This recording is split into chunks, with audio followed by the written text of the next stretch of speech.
हरिओम नमो नमः। समादरणीय अस्माकं जिला शिक्षणाधिकारी महाभागः अशोक भाई चौधरी महाभागः अस्य कार्यक्रमस्य संयोजकः दिनेश भाई प्रजापति महाभागः अन्येपि मंचस्थ महानुभावाः संस्कृत मातरं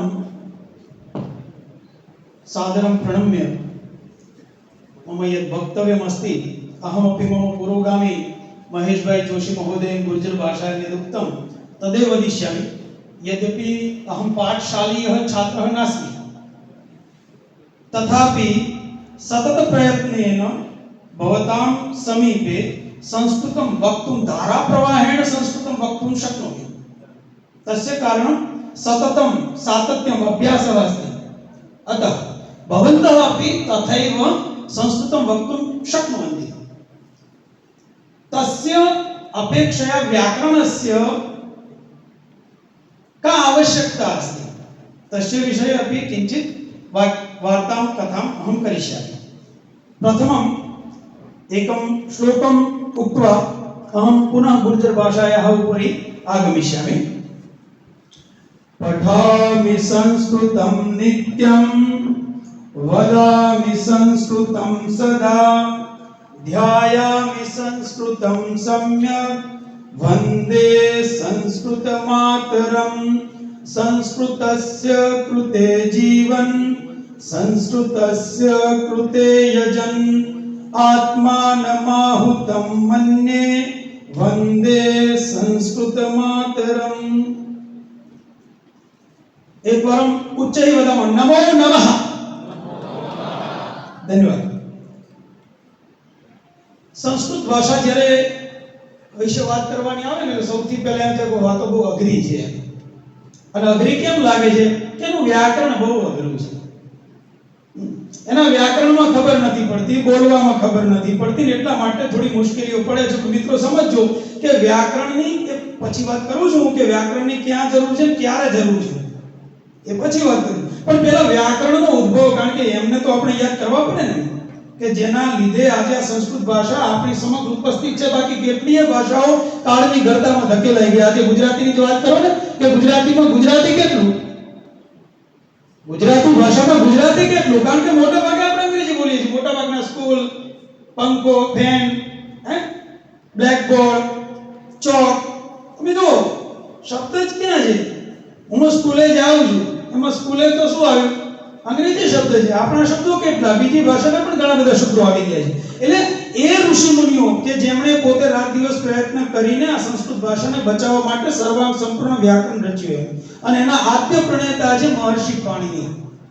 મહર્ષિ પાણિનીએ એવું કહેવાય છે કે એકવાર ભગવાન શિવજીની ઉપાસના કરી।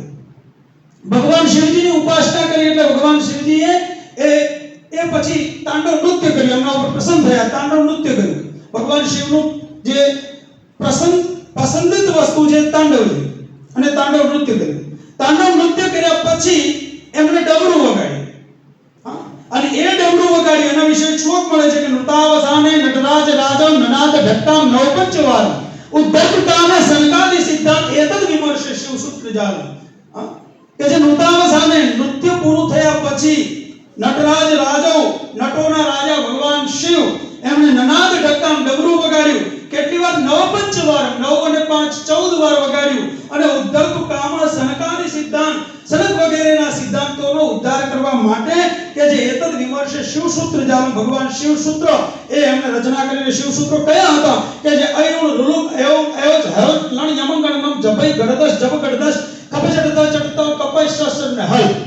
આ 14 સૂત્રો છે અને આ 14 સૂત્રો જે છે ને એ એવું કહેવાય છે કે ડમરુમાંથી ખર્યા, ડમરુમાંથી એ નીકળ્યા, નિસૃત થયા અને એને ભગવાન પાણિનીએ પોતાના એ અંતઃકરણમાં લીધા અને એના ઉપરથી એમણે સર્વાંગ સંપૂર્ણ વ્યાકરણ રચ્યું અને વ્યાકરણ 4000 સૂત્રોમાં 8 અધ્યાયમાં અને 32 પાદમાં રચાયું એટલે એનું નામ પડ્યું અષ્ટાધ્યાયી। મહર્ષિ પાણિનીની જે રચના છે પ્રથમ રચના એ કયું છે? અષ્ટાધ્યાયી। આ અષ્ટાધ્યાયી જે છે એ સૌથી પહેલું વ્યાકરણ ગ્રંથ છે। એ આદ્ય પ્રણેતા મહર્ષિ પાણીની છે. અને તમે જો ડમરૂનો અવાજ કેવો છે, ડામ ડામ ડ્રીમક ડ્રીમક ડામ ડામ ડ્રીમક ડ્રીમક. તમે જો આઈ ઓણ રૂપ આયો અંગ હયટ લાણ યમ અંગાણ નમ જપય ગડ દસ જબ ગડ દસ કપટ કતવ કપય સસ સર હલ. આવી રીતે એને ડમરૂના અવાજની જેમ એ છે. અને ભગવાન શિવને આપણને ખબર છે તાંડવ પ્રિય છે. તાંડવ એમને પ્રસન્ન થાય એટલે તાંડવ કરે. આપણે રાવણ રચિત તાંડવ બધા જાણીએ છીએ.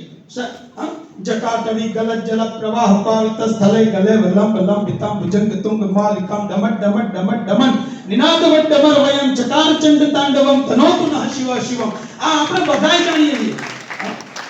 પણ મિત્રો માર બીજું તાંડવ કેવું સાહેબજી, આના વિશે બીજું તાંડવ છે. આ વ્યાકરણ રચના ઉપર એક રામકૃષ્ણ કરીને કવિ થઈ ગયા અને હિન્દીમાં તાંડવ રચ્યું. અને આના ઉપર જ છે આખું આ જે વ્યાકરણ રચના થઈ ને મહર્ષિ પાણીની જે વ્યાકરણ રચના કરે એના ઉપર એક તાંડવ છે. અને એ કેવું તાંડવ છે તો કે શૈલ શુંગ સમ વિશાલ જટા જૂટ ચંદ્ર ભાલ ગંગ કી તરંગ માલ વિમલ નીર ગાજે લોચન ત્રય લાલ લાલ ચંદ્ર કી ખોરે બાલ કુમકુમ સિંદૂર ગુલાલ ભ્રપટી પર છાજે ચંદ્ર કી કંઠમાલ હૃદય વિસક્ષતા સ્ફટિક ચાલ રુદ્રમાલ હૃદયાલ રાચે. અને બમ બમ બમ નમનો બાજ નાદ વેદ સોસુજાત શંકર મહારાજ આજ તાંડવ નાચે. આજે અત્યારે તો શ્રાવણ મહિનો ચાલે, ભગવાન શિવની ઉપાસના કરવી જોઈએ. કે સનકાદિક સુર સમાજ તમે જોજો, સનકાદિક સુર સમાજ પ્રમુદિત મન દેવરાજ પાણીની મુનિ મન વિવાદ નિત્ય સ્થિતિ દાની પ્રથમ વિકસ ઓમકાર વર્ણક સર્વ પુની ઉચ્ચાર અક્ષર સ્વર નિરાકાર વૈખટી શુભાની કુશૃતપુ નામ ધાર વર્ગ વર્ગ કો પ્રચાર બ્રહ્મ કો વિચાર સાર સર્વમાન્ય સાચે. ને બમ બમ બમ ડમરુ બાજ નાદ વેદ સરસુજાત શંકર મહારાજ આજ તાંડવ નાચે.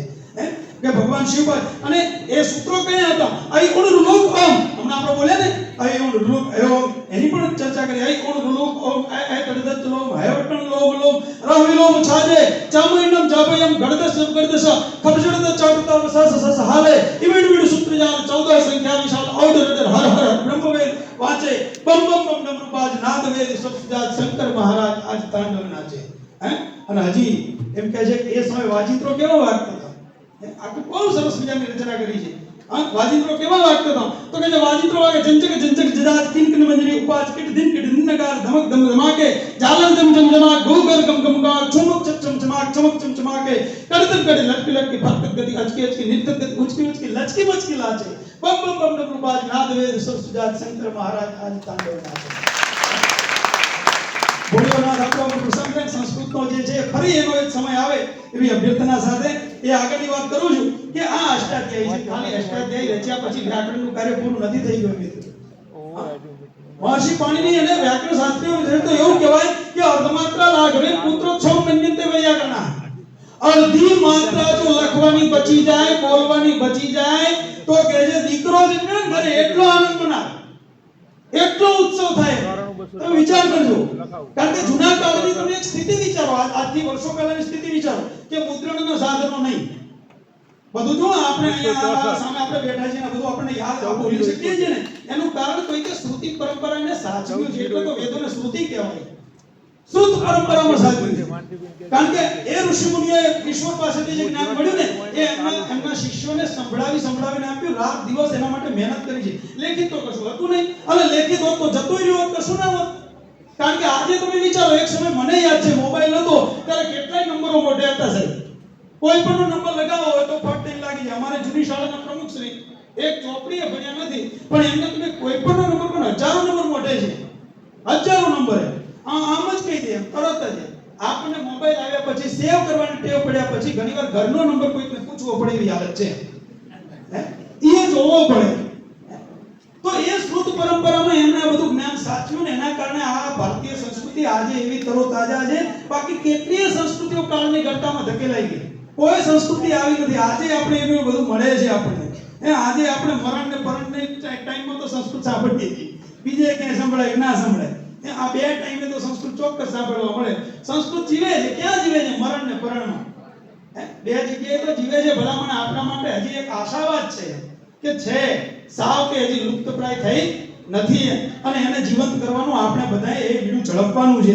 એટલે એ છે લાઘવેન, અર્ધમાત્ર લાઘવેન. અને એટલા માટે નાના નાના જે સૂત્રો લખેલા હતા ઈકો યણચી આકાશ સવર્ણ દીર્ઘ આવા બધા નાના નાના જે સૂત્રો હતા એ સૂત્રોને લાંબા ગાળે લોકોનું જ્ઞાન ઓછું થયું, સમજવામાં તકલીફો પડવા માંડી. આખો તો તૈયાર કરતા નહીં એટલે પછી જરૂર પડીની વ્યાખ્યાઓ કરવાની.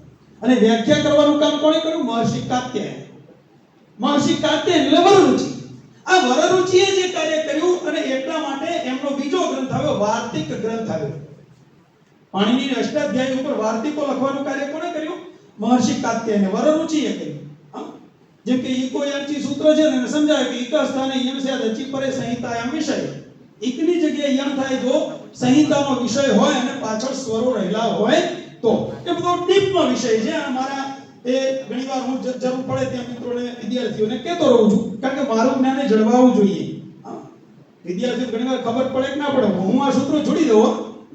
કેમ? કારણ કે મને તો યાદ રહેવા જોઈએ ને, મારા જ્ઞાન માટે પણ કેવું જરૂરી છે. એટલે આ વાત છે. એટલે આવી રીતે એમણે એ કાર્ય કર્યું અને વાર્તિક ગ્રંથો લખ્યા. હજી કાર્ય પૂરું થતું નથી. હજી એક ત્રીજા મુનિ આવ્યા, પતંજલિ. પતંજલિને બીજી રીતે ના ઓળખે કે બાબા રામદેવ. આમ તો પેટર્ન લઈ લીધી છે બાબા રામદેવ. પતંજલિ એટલે બાબા રામદેવ.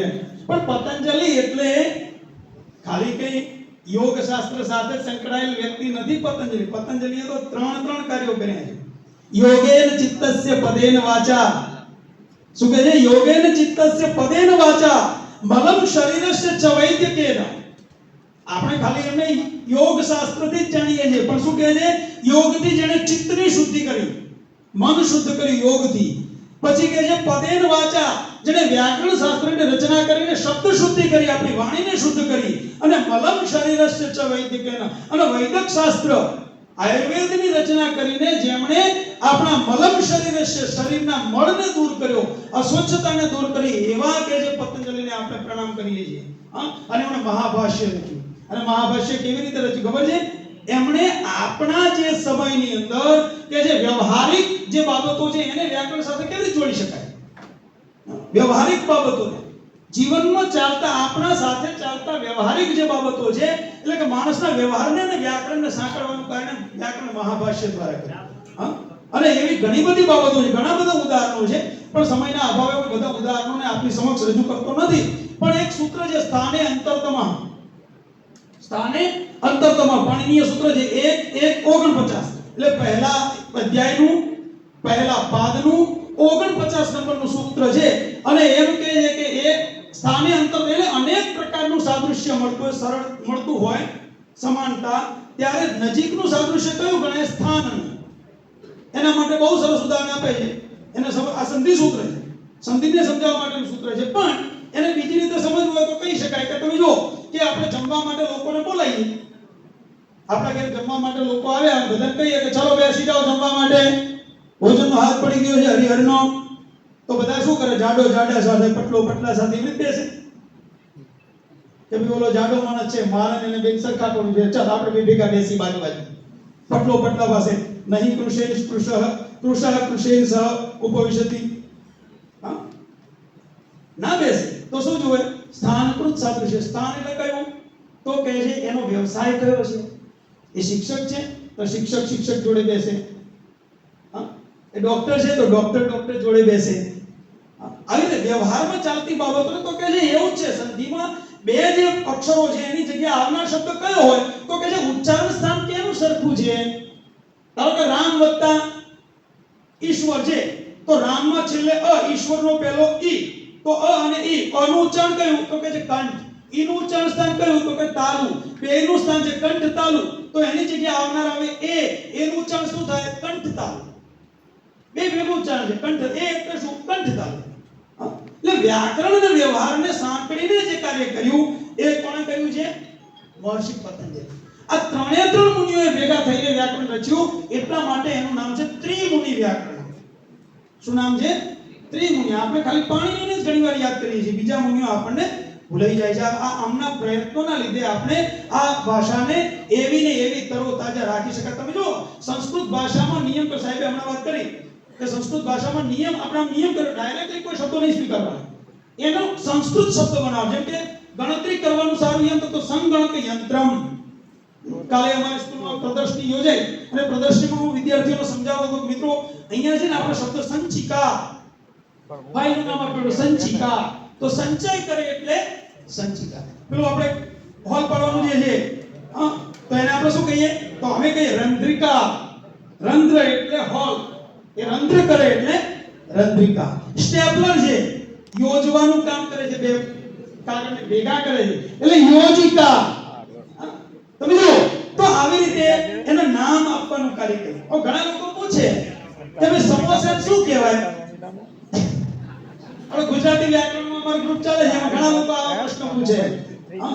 પ્રસિદ્ધા આનું કે છે જોડણી સહ નામ જ ખોટું છે, જોડણી ક્યાંથી બનાવાય? તો પૂછે તો રંધ્રિકા આવા જે શબ્દો છે જો તો વાત ને કારણ કે બહુ આખો વિષય જે છે એટલે આવી રીતે વ્યાકરણ શાસ્ત્ર જે છે એ વ્યાકરણ શાસ્ત્ર ત્રણ મુનિઓના પ્રયત્નથી આપણા સુધી એ પહોંચ્યું છે. હવે પ્રશ્ન એ થાય કે વ્યાકરણ શા માટે, શું કામ વ્યાકરણ ભણવું જોઈએ?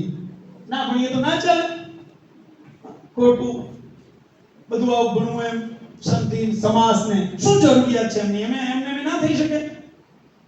તો એના માટે સંસ્કૃત શ્લોક સરસ મળે છે કે યજ્ઞાપિ બહુનાદિશે કિંતુ પટપુત્ર વ્યાકરણ. સમજો મિત્રો, આ દરેક ભાષાને લાગુ પડે છે, ખાલી સંસ્કૃતને તો લાગુ પડે જ છે કે યદ્યપિ બહુનાદિશે, જો દીકરા તો બહુ ના ભણે તો કઈ નહીં, પણ પટપુત્ર વ્યાકરણ, તારે વ્યાકરણ તો ભણવું જ જોઈએ. વ્યાકરણ ભણ્યા વગર ચાલશે નહીં. કેમ? તો કે સ્વજનો માં ભૂત. તો સ્વજન એટલે પોતાનો માણસ, સ્વ એટલે પોતાનો, જન એટલે માણસ, એને તું સ્વજન ના કહી દે, પુત્રો ના કહી દે. કોઈ કે આ તો અમારા સ્વજન છે તો શું થાય? અર્થ બદલાઈ જાય. તો શકલો માં ભૂત. શકલ એટલે સમગ્ર અને શકલ એટલે ટુકડો ના કહી દે. અને સકૃત એટલે એકવાર, એને તું સકૃત ના કહી દે. સકૃત એટલે મળ વિષ્ટા ના કહી દેવાય. પેલામાં વાંધો ના આવે, પણ છેલ્લામાં બોલો તો સકૃત ખાધાની જગ્યાએ ઓલું બોલાઈ જાય તો શું થાય? અર્થના અનર્થો થાય કે ના થાય? એટલે વ્યાકરણ એટલા માટે પણ ભણવું જોઈએ, આના માટે પણ છે. એટલે વ્યાકરણ છે ને ભાષાને શુદ્ધ કરવાનું કાર્ય કરે છે. પણ ઘણીવાર એમ થાય કે વ્યાકરણ શું બધાએ ભણવાનું? ભાષાનું કામ શું મુખ્ય? ભાષાનું મુખ્ય કામ છે પ્રત્યાયન. પ્રત્યાયન એટલે મારા મનમાં રહેલા વિચારોને સામેના વ્યક્તિ સુધી વિચારોને પહોંચાડવા. અને એ પહોંચાડવા માટેની ઘણીવાર વાત એવી છે કે સંકેતો દ્વારા પણ વાતને પહોંચાડી શકાય. એકબીજાના વિચારોને એકબીજા સુધી લઈ જવાનું જે કાર્ય છે એ આ ભાષા કરે છે. અને એના માટે ઘણીવાર એવું થાય કે વિચારોની આપ-લે કરવા માટે ભાષા નિષ્ણાત હોવું જરૂરી છે ખરું? વિચારોની આપ-લે કરવા માટે કે ભાષા નિષ્ણાત હોવું જરૂરી નથી.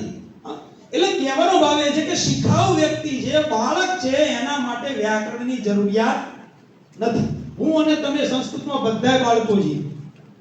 અહીંયા જ્યારે સંસ્કૃત બોલવા ઊભા થઈએ ને એટલે ઘણીવાર શું થાય કે સંસ્કૃતમાં વાતચીત કરવામાં અશુદ્ધિઓ આવે, કંઈ વાંધો નહીં, શરૂઆત કરશો તો શુદ્ધ થશે. પણ તમે ડરથી કે હું ખોટું બોલીશ તો, સાચું નહીં બોલાય તો, કર્તા ક્રિયાપદ નહીં જળવાય તો તમે બોલી જ નહીં શકો. પ્રયત્ન શરૂ કરશો તો મુકામ સુધી પહોંચી શકાશે, બાકી પહોંચી શકાશે નહીં. અને સંસ્કૃત ઘણીવાર શું થાય ખબર છે? એક કોઈ પણ આપણે વાર્તા કહીએ ને તો વાર્તાનો હાલ સંસ્કૃત સાવ નથી સમજતા એવું આપણે છે નહીં. અને એનું એક ઉદાહરણ પણ હું તમને રજૂ કરીશ અહીંયા. એક સરસ મજાની વાર્તા છે, કથા સાંભળીને આપણે આગળ વાત ચાલીશું. એમ કે એક સંસ્કૃત કથા છે, સાંભળજો અને ચિત્ત દઈને સાંભળજો કે સંસ્કૃત કથા છે એક સરસ મજાની કે अधुना हम गुजरात भाषा में वदिष्यामि. एकः भिक्षुकः अस्ति. भिक्षुकः इति भिखारी. सः प्रतिदिनं भिक्षां याचते. प्रतिदिनं भिक्षायां किं मिलति? भिक्षायां धनं मिलति, भोजनं मिलति, एवं च नाणकं मिलति. भोजनं धनं नाणकं मिलति. सः किं करोति? भोजनं खादति, वस्त्रं धरति, एवं च नाणकं प्रतिदिनं एकस्मिन् घटे सः स्थापयति. एकस्मिन् घटे सः नाणकं स्थापयति. प्रतिदिनं एवं करोति. अतः एकस्मिन् दिने घटः पूरितः. घटः किम् अभवत्? पूरितः अभवत् नाणकैः. सः विचारितवान् काशीं गच्छामि, काशीं गत्वा स्नानं करोमि, महादेवस्य पूजां करोमि, पुण्यं च प्राप्नोमि इति विचिन्त्य सः एकस्मिन् दिने घटं मस्तकस्य उपरि स्थाप्य सः निर्गतवान्. सः काशी काशीनगरे गंगायाः तटे गत्वा सः तत्र गतं स्थापयित्वा स्नानं कर्तुं इच्छां करोति स्म। किन्तु तस्य मनसि एकः विचारः आगतः, यदा अहं पुनः आगच्छामि स्नानं कृत्वा तर्हि एषः घटः अस्ति, कोऽपि नयेत् तर्हि किं करोमि, चोरः आगत्य चोरयिष्यति तर्हि किं करिष्यामि। सः चिन्तितवान्, तर्हि एकं गर्तं करोति, गर्तं करोति, बृहत् गर्तं करोति। गर्तं कृत्वा सः घटः अन्ते स्थापयति, गर्ते स्थापयति, उपरि सिक्तां तत्र स्थापयति, पुनः गन्तुम् इच्छति स्नानं कर्तुं। किन्तु पुनः विचारः आगतः, यदा पुनः आगमिष्यामि मम घटः कुत्र अस्ति इति कथं प्राप्स्यामि, मम घटः कुत्र। सः पुनः चिन्तितवान्, तर्हि तस्य उपरि एकं शिवलिङ्गं कृतवान्, यत्र घटः कृतः तस्मिन् घटः स्थापितः, तस्य उपरि एकं शिवलिङ्गं कृतवान्, सिक्तायाः शिवलिङ्गं कृतवान्। पश्चात् विचारितवान्, यत् सिक्तायाः सिक्तां दृष्ट्वा कोऽपि तस्य त्रोटनं करिष्यति, थोड़ी ना किं करोमि, तर्हि तस्य पूजां कृतवान्, तस्य उपरि पुष्पं तत्सर्वं स्थापयित्वा पूजां कृत्वा सः तत्र स्नानं कर्तुं गतवान्। यदा सः स्नानं करोति स्म तदानीम् एकः अन्यः जनः आगतवान्, दृष्टवान्, अहो एकः जनः स्नाति, एकं शिवलिङ्गम् अस्ति, तदपि पूजितं, किमपि तत्र भवेत्, यस्य हेतुः किमपि भवेत्। सः तावत् चिन्तितवान्, सः अपि पार्श्वे द्वितीयं शिवलिङ्गं कृतवान्। एकं शिवलिङ्गं तु अस्ति, तस्य पार्श्वे द्वितीयं शिवलिङ्गं, सः अपि पूजां कृत्वा सः अपि स्नानं कर्तुं गतवान्। तृतीयः आगच्छति, तृतीयः जनः, अहो जनद्वयं स्नानं करोति, शिवलिङ्गमपि द्वयं, तर्हि किं करोमि, सः तृतीयं शिवलिङ्गं करोति, सः अपि स्नानं कर्तुं गच्छति। एवं यदा सः जनः भिक्षुकः स्नानं कृत्वा पुनः गतवान्, तदानीं दृष्टवान्, अहो अत्र तु सहस्रं शिवलिङ्गानि सन्ति, 1000 शिवलिङ्गानि, किं करोमि, मम शिवलिङ्गं कुत्र। पश्चात् तस्य मुखतः एकः श्लोकः निर्गतः, गतानुगतिको लोकः न लोकः पारमार्थिकः, गंगा सैकतलिङ्गेन नष्टं मे ताम्रभाजिनः। गंगा अवगतं वा, संस्कृत सरल संस्कृत समजाયું કે નહીં,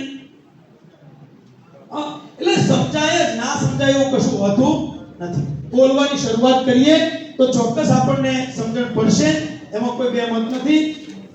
મારી વાતને અહીંયા મહેમાનશ્રી પધાર્યા છે, મારી વાતને અહીંયા પૂર્ણાહુતિ કરી અને અહીંયા મને બોલવાનો મોકો આપ્યો। આપ સૌની સમક્ષ મને ઉપસ્થિત થવાનો, મારો વિષય પ્રસ્થાપિત કરવાનો, આપ સૌ સમક્ષ મને જે તક આપી એ બદલ સાહેબશ્રીનો, જિલ્લા શિક્ષણાધિકારી સાહેબશ્રી અને નોડલ અધિકારી શ્રી ડોક્ટર દિનેશભાઈ પ્રજાપતિ સાહેબશ્રી અને સૌનો આભાર માની, આપ સૌએ મને ધ્યાનપૂર્વક સાંભળ્યો એ બદલ આભાર માની મારી વાતને પૂર્ણ કરું છું। ખૂબ ખૂબ આભાર, ધન્યવાદ।